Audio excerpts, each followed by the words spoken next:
સુરત શહેરના કોઝવે પરથી રાત્રે 11 વાગ્યાની આસપાસ એક આધેડ કૂદી પડતા ફાયર બ્રિગેડની ટીમે તાત્કાલિક રેસ્ક્યુ કરીને આધેડની જાન બચાવી.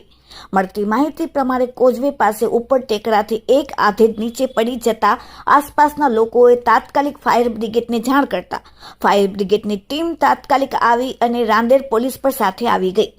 ફાયરના જવાનોએ તાત્કાલિક ઘટના સ્થળે પહોંચીને રેસ્ક્યુ કરીને મહા મહેનતે અંદર પાણીમાં સ્વિમિંગ કરીને કાદવમાં ખૂંચેલા આધેડને બહાર કાઢીને 108 એમ્બ્યુલન્સ દ્વારા હોસ્પિટલમાં સારવાર માટે પહોંચાડેલ.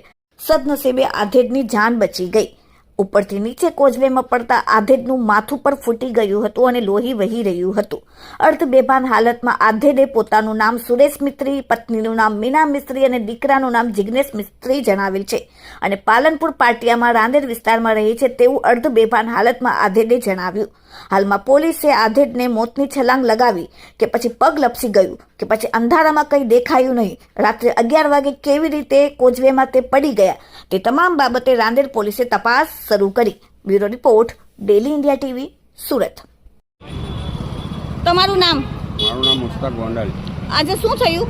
અહીંયા એક આધેડ વ્યક્તિના કાકા પડી ગયા કે શું થયું ખબર નહીં પડી. કોઝવેમાં તાત્કાલિક ફાયર બ્રિગેડને ફોન કરવામાં આવ્યો. ફાયર બ્રિગેડવાળા આવ્યા અને એને બચાવી લેવામાં આવ્યો છે. અત્યારે હોસ્પિટલ લઈ ગયેલા છે. હું અહીંયા બાજુમાં જ રહું છું, કોઝવેની બાજુમાં. કેટલા વાગ્યા ઘટના બની? 11:15 વાગે. અચ્છા, ભાઈ કોણ હતા, કઈ ખબર પડી? ભાઈ પાલનપુર જગત નાકાના હતા એમ કહેતા હતા. અત્યારે એની હાલત કેવી છે? અત્યારે હોશમાં તો હતા અને 108 મારફતે હોસ્પિટલ લઈ જવામાં આવ્યા છે. ઓકે.